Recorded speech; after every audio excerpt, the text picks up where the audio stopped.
Assalamualaikum. In today's video, we will solve one of the question asked by ICAP in its paper of Financial Accounting and Reporting Part 1 in its autumn 2019 attempt. The question number that we will solve is question number 6, and it has the weightage of 17 marks. So starting with the requirements, what the question asks and what has the examiner required from the student.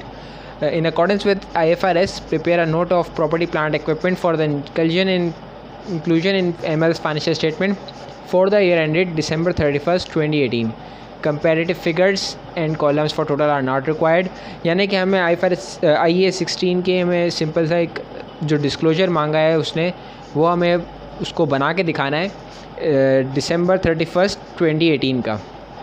तो देखते हैं क्या क्या उसने हमें data दिया है और हमें को क्या क्या कैलकुलेशन मज़ीद करनी पड़ेंगी।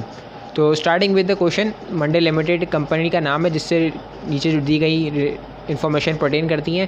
पहले तो उसने बता दिया कि भाई ओपनिंग बैलेंसेस जनवरी 1 में balances of property plant equipment इतना था कि ऑफिस बिल्डिंग की रिवैल्यूड अमाउंट कॉस्ट जो है वो 240 है, इक्विपमेंट की कॉस्ट है 190 की। एक्यूमुलेटेड डेप्रिसिएशन देखे जाए तो ऑफिस बिल्डिंग का 36 मिलियन है और इक्विपमेंट का 60 मिलियन है। फिर ये बता दिया कि भाई revaluation surplus related to office building opening balance revaluation surplus का भी बता दिया, भाई इसने 8.5 मिलियन का रिवैल्यूएशन सरप्लस का ओपनिंग बैलेंस है। फिर एक उसने बताया कि भाई 1 सितंबर 2018 को एक एक्सचेंज ट्रांजैक्शन की कंपनी ने क्या करी कि भाई कि न्यू इक्विपमेंट लिया, एक पेमेंट दी 70 मिलियन की सप्लायर को और अपना ओल्ड इक्विपमेंट एक्सचेंज कर दिया सप्लायर से। फिर ये कि भाई फेयर वैल्यूज़ बताई गई हैं कि ओल्ड और न्यू इक्विपमेंट की। ओल्ड इक्विपमेंट 21 मिलियन की फेयर वैल्यू है और न्यू इक्विपमेंट की 93 मिलियन की फेयर वैल्यू है। फिर ये कि old equipment had been acquired at a cost of 40 million on 1 July 2016 की। अच्छा, ये बता दिया ताकि हम उसकी कैरिंग अमाउंट कैलकुलेट कर सकें कि भाई ये जब सितंबर 1, 2018 को एक्सचेंज ट्रांजैक्शन हुई तो उसकी कैरिंग अमाउंट क्या थी। फिर ये कि cost incurred on installing the new equipment 5 million की कॉस्ट इनकर्ड हुई पीपी को इंस्टॉल करने में, इक्विपमेंट को इंस्टॉल करने में। फिर थर्ड इन्फॉर्मेशन ये देता है कि भाई जनवरी 1, 2018 को एमएल ने एक कंस्ट्रक्ट की मैन्युफैक्चरिंग प्लांट की। उस पूरे प्रोसेस के अंदर असेंबलिंग इंस्टॉलेशन जो सब हुई वो सब 31 अक्टूबर 2018 को ख़त्म हो गई। लेकिन उसने ये बताया कि वर्क कुछ दिन रुका था, हमारा जो कंस्ट्रक्शन का काम था वो कुछ दिन रुका था। कौन कौन से दिन रुका था? 16 से लेकर 31 अगस्त 2018 तक ड्यू टू अनएक्सपेक्टेड रेंज ये काम हमारा रुक गया था। तकरीबन 15 दिन बनते यानी आधा महीना इन्होंने काम रोक दिया था। फिर ये बताया कि भाई टोटल कॉस्ट 660 मिलियन की इनकर की गई थी जो कि पे की गई इस मेथड में, इस पेमेंट शेड्यूल के अंदर जो बताया कि भाई इस शेड्यूल पे हम लोगों ने पेमेंट की है, first payment, second payment, third payment, fourth payment. फिर ये कि बता रहा है the plant was finance through a bank loan of 500 million obtain on 1 March 2018। Loan carry करता है markup 18% payable annually. The surplus funds available from the loan were invested in a saving account and earn 17 million during capitalization period. यानी capitalization period के दौरान उन्होंने 17 million का loan से फ़ायदा उठाया और इन्वेस्टमेंट कर दी उसको सेविंग अकाउंट के अंदर, तो वहाँ से उनको 17 मिलियन का रिटर्न आया। फिर ये कि एक और उसने पॉइंट बताया कि भाई रिवैल्यूएशन रेट पॉइंट है कि 31 दिसंबर 2018 को कंपनी ने ऑफिस बिल्डिंग की रिवैल्यूएशन की जिसकी प्रिसाइज वैल्यूअर नाम की एक इंडिपेंडेंट वैल्यूएशन फर्म है उससे रिवैल्यूएशन करवाई। 178 मिलियन की रिवैल्यूएशन हुई। फिर आगे बता दिया कि value in use office building की December 31 को 186 मिलियन की है। फिर ये कि कुछ डिटेल्स इस तरीके की दी हैं। अगर इसने डेप्रिसिएशन मेथड बताया ऑफिस बिल्डिंग का, उसके लाइफ बताया है, सब्सिक्वेंट मेजरमेंट बताई है। डेप्रिसिएशन मेथड ऑफिस बिल्डिंग का स्ट्रेट लाइन 20 ईयर्स उसकी लाइफ है और उसके साथ एक इसने बताया कि रिमेनिंग लाइफ बताई गई है लास्ट डेट ऑफ रिवैल्यूएशन के हिसाब से। फिर उसकी सब्सिक्वेंट मेजर रिवैल्यूएशन के मॉडल पे होगी। फिर इक्विपमेंट और मैन्युफैक्चरिंग प्लांट का सब्सिक्वेंट मेजरमेंट तो कॉस्ट पे ही है लेकिन उसका डेप्रिसिएशन मेथड अलग है। एक का इक्विपमेंट का रिड्यूसिंग बैलेंस 20% है और मैन्युफैक्चरिंग का स्ट्रेट लाइन है 15% पे। फिर ये कि एमएल अकाउंट करता है रिवैल्यूएशन को नेट रिप्लेसमेंट वैल्यू मेथड पे और जितना पॉसिबल हो सकता है उस रिवैल्यूएशन सरप्लस को रिटर्न अर्निंग में एनुअल बेसिस पे ट्रांसफ़र कर देता है। तो इन दी एंड अगर हमने सवाल पढ़े उसके कंक्लूजन निकालें तो भाई सवाल में उसने IAS 16 टेस्ट की है, IAS 23 टेस्ट की है और एक थोड़ा बहुत उसने IAS 36 से एक फ्लेवर डाल दिया वैल्यू इन यूज़ के नाम पर, जो हम उसको देखेंगे कि भाई उसका काम भी है या नहीं और हमें किस तरीके से, अगर है भी काम तो उसको किस तरीके से हमें अपनी बुक्स में रिकॉर्ड करना है।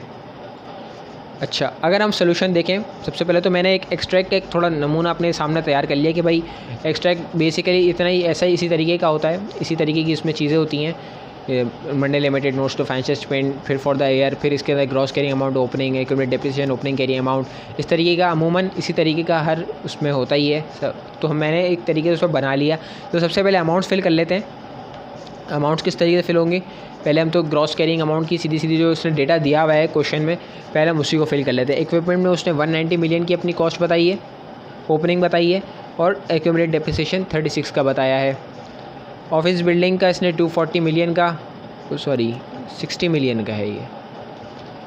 अच्छा, फिर ऑफिस बिल्डिंग है, ऑफिस बिल्डिंग में इसने हमें 240 की हमें रिवैल्यूड अमाउंट बताई है और उसका 36 मिलियन का डेप्रिसिएशन है।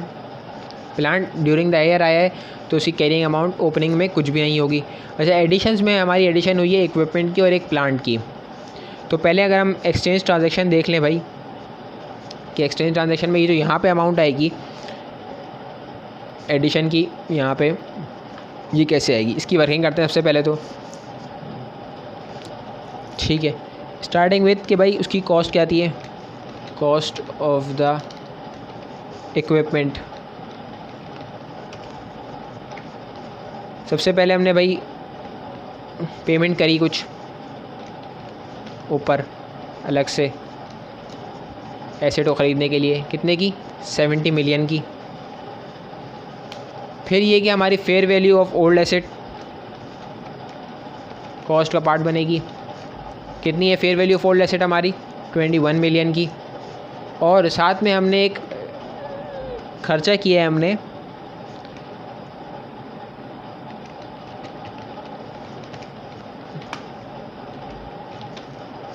$5 मिलियन का, तो ये हमारी टोटल कॉस्ट बन गई 96 मिलियन की। ठीक है, ये हमारे आ गया एडिशन इक्विपमेंट के केस में। इसको मैं अगर लिंक कर दूं यहाँ पे, ये आ गई 96 मिलियन की एडिशन आ गई हमारी। ये अमाउंट तो हमारी क्लियर हो गई।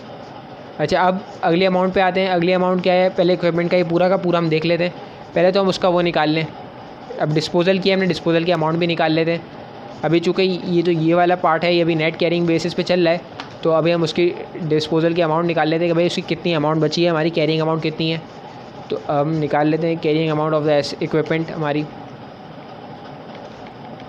Carrying amount of the equipment कैसे आएगी, पहले तो कॉस्ट ऑफ द इक्विपमेंट आ जाए, cost of the equipment. Cost of the equipment है हमारी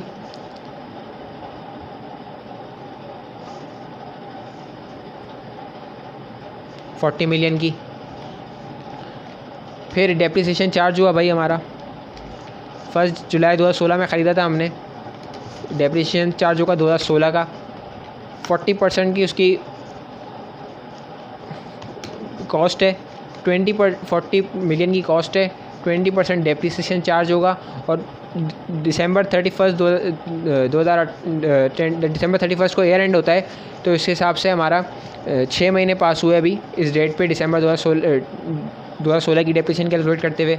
तो ये हमारी डेप्रिसिएशन आ गई 2016 की। अब हम 2017 निकाल की डेप्रिसिएशन निकाल लेते हैं, सिंपल सी आएगी।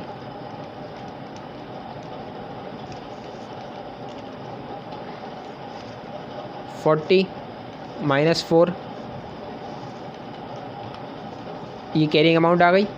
इसके अंदर हम मल्टीप्लाई बाय 20% कर देंगे, तो ये हमारी 2017 की डेप्रिसिएशन आ गई।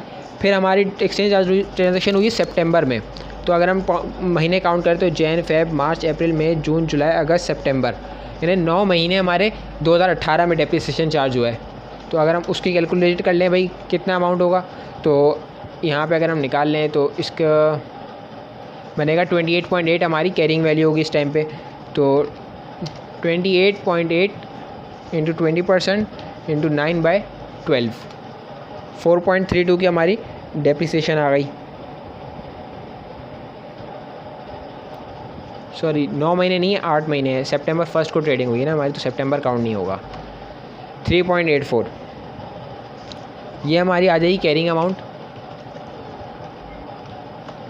24.96 की। तो यहाँ पे हम इसको लिंक कर देते हैं कि ये अपना एक्सट्रैक्ट में से हमारे अपने notes to the financial statement में हमने एक और अमाउंट अपनी पुट कर दी। अब है डेप्रिसिएशन फॉर द ईयर। अब depreciation for the year calculate करनी है, तो सिंपल सी एक तो डेप्रिसिएशन यहाँ से आ जाएगी 3.84 की। फिर मज़ीद डेप्रिसिएशन के लिए हम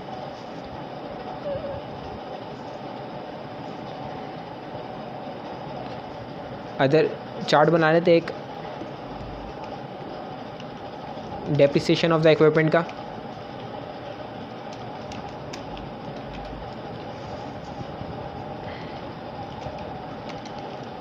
डिस्पोजल वाले उसमें से हम पहले अपनी कैरिंग अमाउंट वो निकालें डेप्रिसिएशन, तो ये आ गई यहाँ से 3.84 की। ठीक है, अब एडिशन भी हुई हमारी। एडिशन की अगर हम निकाल लें अपनी, तो एडिशन हमारी 96 है। 96 20% का डेप्रिसिएशन रेट हो गया, और सितंबर, अक्टूबर, नवंबर, दिसंबर 4 महीने के लिए हमारे, तो ये हमारा एडिशन में हमारा ये डेप्रिसिएशन चार्ज आ गया। फिर अब बचा अदर्स का। अदर्स हम निकाल लेते हैं पहले। अदर्स किस तरीके से निकालेंगे भाई, 130 मिलियन की इसकी कैरिंग अमाउंट थी at the start of the year, 130 million की, 130। फिर इसमें से अगर हम माइनस कर दें कि भाई जो 28.8 की जो हमारी ओल्ड इक्विपमेंट की कैरिंग अमाउंट थी, यानी कि 40 - 4 - 7.2, यहाँ तक जो हमारा आएगा अमाउंट वो ओपनिंग होगा। ओपनिंग में से हमने 28.8 की ओपनिंग वैल्यू निकाल दी अपने डिस्पोज्ड इक्विपमेंट की, क्योंकि डेप्रिसिएशन तो हमने उसका अलग से चार्ज किया हुआ है, तो इसके तो पूरे 12 महीने का चार्ज करना है। तो इस वजह से हमने ओपनिंग में से डिस्पोजल इक्विपमेंट की हमने कैरिंग अमाउंट माइनस कर दी, तो ये कैरिंग अमाउंट आ जाएगी। इसके बाद फिर हम उसको मल्टीप्लाई कर देते हैं 20% से, तो ये हमारे बकिया उस पर डेप्रिसिएशन चार्ज आ गया। ठीक है, अब उसको यहाँ से मैं लिंक वापस कर देता हूँ उसका भी। ये इसकी अमाउंट भी आ गई 30.48। इसके अंदर रिवोल्यूशन वगैरह केस नहीं है, तो सीधी 170.56 की हमारी नेट कैरिंग अमाउंट आ गई। अच्छा, ग्रॉस कैरिंग अमाउंट की क्लोजिंग निकाल लेते हैं। क्लोजिंग किस तरीके से आएगी भाई, 190 - 40 + 96, ये आ गई हमारी ग्रॉस कैरिंग अमाउंट क्लोजिंग में। एक्यूमुलेटेड डेप्रिसिएशन कितना होगा इसका, 60 -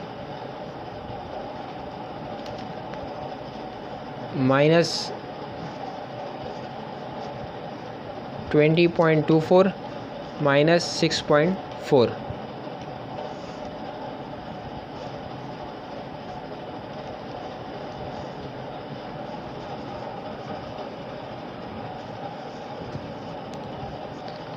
ये 86.64 नहीं आएगी इसकी।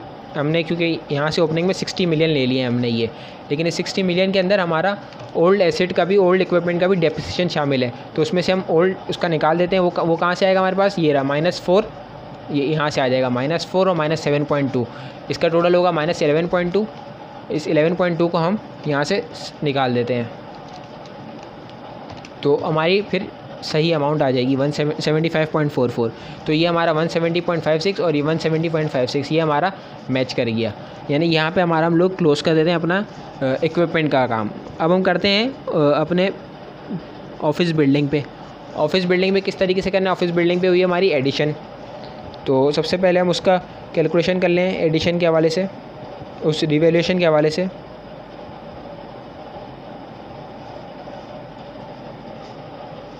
$204 का हमारा कैरिंग अमाउंट हमारी एसेट की बाकी है, और उसमें बताया कि भाई हमारी 178 की कैरिंग अमाउंट है, और रिवैल्यूएशन हुई है हमारी रिवैल्यूड अमाउंट 178 मिलियन की है। अच्छा, अब 204 जो मिलियन है वो हमारा ड्यूरिंग द ओपनिंग है हमारा, तो अब हम इसका निकाल लें depreciation and revaluation calculation.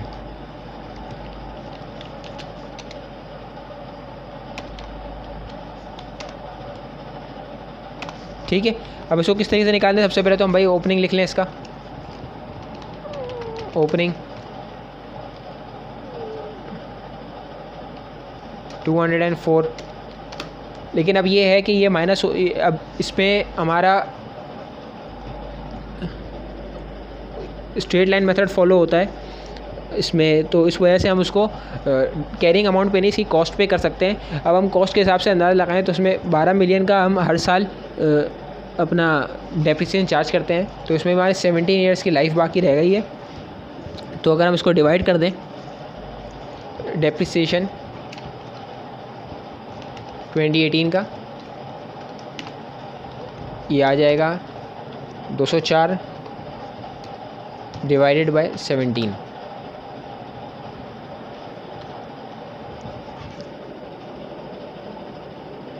Sorry 240 को जो उसकी कॉस्ट है उसको डायरेक्ट 20 से डिवाइड कर देते हैं, तो ये हमारा डेप्रिसिएशन आ जाएगा।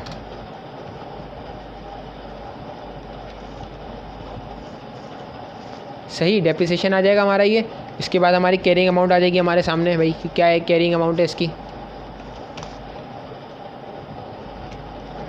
192 की इसकी कैरिंग अमाउंट बची। अब हमें आना है 178 पे, कैरिंग अमाउंट आफ्टर रिवैल्यूएशन, जो कि हमारी बुक्स में रिफ्लेक्ट होनी चाहिए अभी तक की इन्फॉर्मेशन के हिसाब से। अभी हम वैल्यू इन यूज़ पे आए नहीं हैं, तो 192। अब हमारा बस अब हम ये भी एक गौर करें, हमने सवाल में पहले पॉइंट में पढ़ा था कि भाई 8.5 मिलियन का हमारा सरप्लस पड़ा हुआ है हमारे उसके अंदर, उसके अंदर रिवैल्यूएशन सरप्लस के अकाउंट के अंदर। तो 8.5 का बैलेंस है हमारा शुरू के स्टार्ट ऑफ द ईयर में, तो वो भी तो कंप्लीट होगा ना। अब जैसे उसके भी 17 साल बचे हैं हमारे पास, ओपनिंग पे बता रहा हूँ मैं, ओपनिंग पे 17 साल बचे थे। तो अगर हम इसकी कैलकुलेशन कर लें तो कितना माइनस कर दिया होगा हमने, हमारा कितना कंज्यूम हो गया होगा हमारा 1 मिलियन का।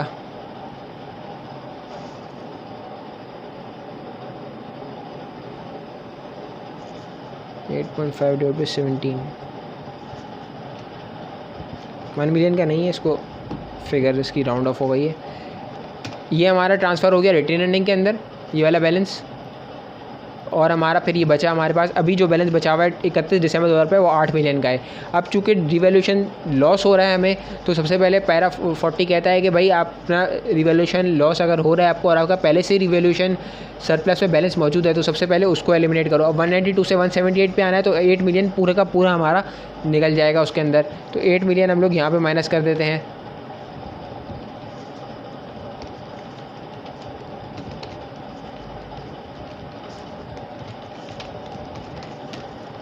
$8 मिलियन ये आ गया हमारा रिवैल्यूएशन सरप्लस की फिगर आ गई हमारी। अच्छा, अब हमारा है 178 पे। अब 178 और 8 में डिफरेंस जितना है वो हम उससे 192 और में से 8 निकालेंगे पहले, हमारा 184 का बैलेंस बचेगा। 184 और 178 में जो डिफरेंस है वो डायरेक्ट हमारा P&L में चार्ज हो जाएगा, P&L में। तो ये आ जाएगी हमारी amount, carrying amount after revaluation 178 की। अच्छा, अब उसने बताया हुआ है कि भाई हमारा वैल्यू इन यूज़ भी बताया हुआ है 186 मिलियन का। तो अब हम लोग अपना रिकवरेबल अमाउंट ऊपर की तरफ नहीं लेके जा सकते, उस वक्त तक नहीं ले जा सकते जब तक कोई इम्पेयरमेंट चार्ज ना की हो हम लोगों ने। तो इस हिसाब से हम उसका भी वैल्यू इन यूज़ का कोई काम नहीं है हमारे पास। तो 178 मिलियन हमारा बैलेंस शीट में रिफ्लेक्ट होना चाहिए। अच्छा, वो किस तरीके से होना चाहिए, हम उसको अपने नोट्स में इनकॉर्पोरेट कर दें हम लोग उसको। एडिशन कोई हुई नहीं है। डेप्रिसिएशन फॉर द ईयर आया है हमारा 12 मिलियन का, सही है। डिस्पोजल भी कुछ नहीं हुआ हमारा। रिवैल्यूएशन सरप्लस है हमारा, वो -8 हो गया है। यहाँ मैं लिंक कर देता हूँ, इस सोल्यूशन का मैं लिंक लगा दूँगा आपको, ताकि अगर आपको देखना हो खोल के इसमें तो लिंक से डायरेक्ट जाने में आसानी हो जाए। फिर यहाँ पे 6 मिलियन का आ गया, तो ये हमारी 178 मिलियन की अमाउंट बच गई। अब ग्रॉस कैरिंग अमाउंट क्लोजिंग निकाल लेते हैं हम, इसकी कितनी है 178 आएगी डायरेक्ट, क्योंकि अब हमारे पास कॉस्ट रिवैल्यूड अमाउंट एक ही है हमारी, तो 178 मिलियन की ये आ जाएगी। चूँकि हम नेट रिप्लेसमेंट वैल्यू मेथड इस्तेमाल कर रहे हैं, तो हमने subsequent depreciation subsequent depreciation record करते हैं, पुरानी डेप्रिसिएशन हम एलिमिनेट कर देते हैं और डायरेक्ट पूरा का पूरा एसेट में ही उसको चार्ज कर देते हैं। यानी एंट्री बनाते हैं हम लोग, एक्यूमुलेटेड डेप्रिसिएशन डेबिट कर देते हैं। रिवैल्यूएशन से पहले वाला जितना भी एक्यूमुलेटेड डेप्रिसिएशन हो उस एसेट का, पर्टिकुलर एसेट का, उसको डेबिट करके हम ऑफिस बिल्डिंग को क्रेडिट कर देते हैं, उस एसेट को हम क्रेडिट कर देते हैं। तो यहाँ हमारे दो एसेट्स कंप्लीट हो गए। अब आए प्लांट पे आए। प्लांट की सिंपल कैलकुलेशन है उसकी, किस तरीके से भाई कंस्ट्रक्शन ऑफ प्लांट निकले, तो हम कॉस्ट निकाल लें उसकी, cost of plant. Cost of plant में सिंपल सा भाई हमारे पास पेमेंट्स हुई हैं 60 मिलियंस की, ठीक है। उसके ऊपर फिर हमारा बोरिंग कॉस्ट कैपिटलाइज होगा। जब बोरिंग कॉस्ट किस अमाउंट से कैपिटलाइज होगा, 500 मिलियन का हमने लोन लिया था,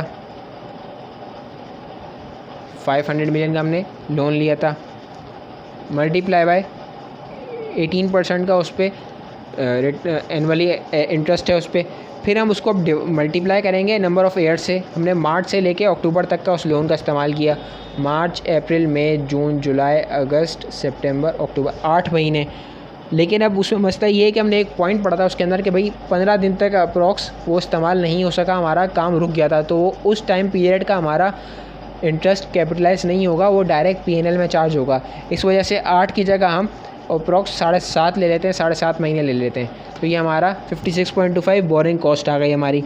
फिर हमारी जो सरप्लस बचता था हम उससे इन्वेस्ट करते थे, तो हमारी इन्वेस्टमेंट इनकम राइज हुई 17 मिलियन की, तो वो हम इसमें से लेस कर देंगे, तो हमारे पास बचेगा 699.25 का बैलेंस, जो कि अब हम उसको अपने एडिशंस में चार्ज कर देंगे। एडिशंस में दिखा देते हैं कि भाई ये हमारा 699.25 का हमारा एडिशन हुआ ड्यूरिंग द ईयर। सही, ये हो गया। अब डेप्रिसिएशन फॉर द ईयर कैसे निकालते हैं, अब उसका डेप्रिसिएशन भी निकाल लेते हैं हम। डेप्रिसिएशन 2018 का कैसे निकलेगा, 699.25 मल्टीप्लाई डिवाइडेड बाय 15 ईयर्स की डेप्रिसिएशन निकलेगी, और फिर मल्टीप्लाई करेंगे हम उसको नवंबर दिसंबर 2 महीने के लिए अवेलेबल फॉर यूज़ रहा हमारे लिए, तो मल्टीप्लाई बाय 2 डिवाइडेड बाय 12, 7.76 की हमारी डेप्रिसिएशन चार्ज आ गया। अब उसको मैं नेट अमाउंट निकाल लें अब इसका, तो ये अमाउंट आ जाएगी हमारी फाइनेंशियल्स में रिफ्लेक्ट हो रही होगी हमारी 691.48 की। अब इसको भी मैं यहाँ पे डेप्रिसिएशन लिंक कर देता हूँ। सबसे पहले मैं ये डेप्रिसिएशन लिंक हो गई हमारी। अच्छा, इसमें भी कोई रिवैल्यूएशन की अमाउंट तो है नहीं, तो ज़ीरो, यहाँ भी ज़ीरो, और इक्विपमेंट में भी हमारा कोई ताल्लुक नहीं है, तो ये भी ज़ीरो हो गई। अच्छा, अब हमारा यहाँ पे आएगा कॉस्ट निकालेंगे हम लोग यहाँ पे ग्रॉस कैरिंग अमाउंट में, तो इसकी कॉस्ट आई है 699.25 की, तो इस अमाउंट को मैं यहाँ पे लिंक कर देता हूँ 699.25 की, और उसकी एक्यूमुलेट डेप्रिसिएशन नीचे आएगी। तो एक्यूमुलेट डेप्रिसिएशन ये इसी साल आया है, तो इसी साल की जितनी भी डेप्रिसिएशन होगी वो एक्यूमुलेट डेप्रिसिएशन ही शामिल होगी, तो हम इसको यहाँ पे एक्यूमुलेट डेप्रिसिएशन कर दिया रिकॉर्ड। ये हो गया 691.48। अच्छा, एक और अमाउंट ये भी है, एक डिस्क्लोजर में एक ये भी पॉइंट लिखना होगा हमें कि भाई carrying value amount of the asset क्या होती है अगर हम ऑफ द बिल्डिंग क्या होती है अगर हम कैरिंग कॉस्ट मॉडल यूज़ कर रहे होते। तो सिंपल सा हमारा ये है कि जो भी हमारी है उसमें हम 178 हमारी मिलियन दिखा रहे हैं, उसमें अगर हम 6 प्लस कर देंगे, तो जो हमने पीएनएल में चार्ज कर दिया है 178 में 6 प्लस कर देंगे तो 184 हमारी कैरिंग अमाउंट होती है अगर हम कॉस्ट मॉडल यूज़ करते। ये एक लाइन अलग से भी इस डिस्क्लोजर में लिखनी होगी सिर्फ। यहाँ पे ये हुआ सवाल कंप्लीट, कुछ 17 to 18 मार्क्स का ये क्वेश्चन था। उम्मीद है आपने जहाँ भी आपको कन्फ्यूजन हो रही होगी या आपने बिल्कुल भी नहीं पढ़ा होगा तो आपको इधर क्लियर हो गया होगा, सारी कन्फ्यूजन एलिमिनेट हो गई होगी। अच्छा, मज़ीद वीडियोस और लेक्चर से अपडेट लेने चैनल को सब्सक्राइब करें और बेल नोटिफिकेशन का आइकन ज़रूर दबाएं ताकि आपको नोटिफिकेशन ज़रूर आ जाए आपके पास जब भी वीडियो अपलोड हो। तो मज़ीद ये कि इस वीडियो को अपने दोस्तों वगैरह में शेयर करें ताकि वो भी इस चीज़ का भरपूर फ़ायदा उठा सकें।